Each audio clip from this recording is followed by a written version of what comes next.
8 months have passed since water was seemingly everywhere in Pocatello, filling the Center Street underpass and turning Gate City streets into rushing rivers. In the wake of the deluge, there arose a need for some help for some of the hardest hit in the community, and that's where the Good Samaritan in this month's Volunteer Spotlight steps in. KPVI News 6 reporter Logan McDougall has that story. In a few months, it'll be a year since floodwaters inundated neighborhoods like this one on Birch Street here in Pocatello. In the aftermath of the flooding, it was members of the community who stepped up to help out.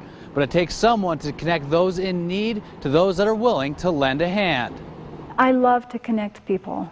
I think it's the joy of life is relationships and connections. It's that love of connection that serves Brenda well as a coordinator for Habitat for Humanity. And it's an ability that she brings to the Southeast Idaho Homeless and Housing Coalition. That's a group of about 35 organizations, and those organizations all work with folks that need additional resources in their lives. So when last fall's flooding struck, they were a natural call. We received a call from former Councilman Roger Bray, who was very concerned about the scope of flooding. With Brenda's help, the coalition worked in 3 phases. First, they surveyed the community to find out who was affected. Secondly, they set about educating homeowners about the real toll flooding can take. And third, through outreach. Identified that there was some need out there. And so we ended up with, I think it was somewhere between $4,000 and $5,000 that we've now been able to use to work with these 10 families. And as they helped the homeowners rebuild from the devastation, it was like a scene out of a classic movie. How much do you want now?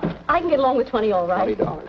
And it was just like that. People would say, well, if you could just cover the cleaning bill of the carpet, and yet they still had thousands of dollars worth of damage. But if you could do this part, I can manage the rest. All while this is going on, Brenda was battling the flooding at her own home. The window wells had filled up, the windows had broken, and the water was over 18 inches high in the basement. And she too got by with a little help from her friends. Knowing somebody cared and somebody was willing to help sort of helped us to just deal with that and say, okay, we can handle this. But the cleanup months after the flooding still isn't over. One family needs a little yard work to help them get by, and as she's been for these past months, she'll be coordinating that effort too. For me, it felt therapeutic to help others. Reporting in Pocatello, Logan McDougall, KPVI News 6. So if you'd like to coordinate your own volunteer efforts, you can visit this website. It's seidahovolunteer.org. All right, Matt.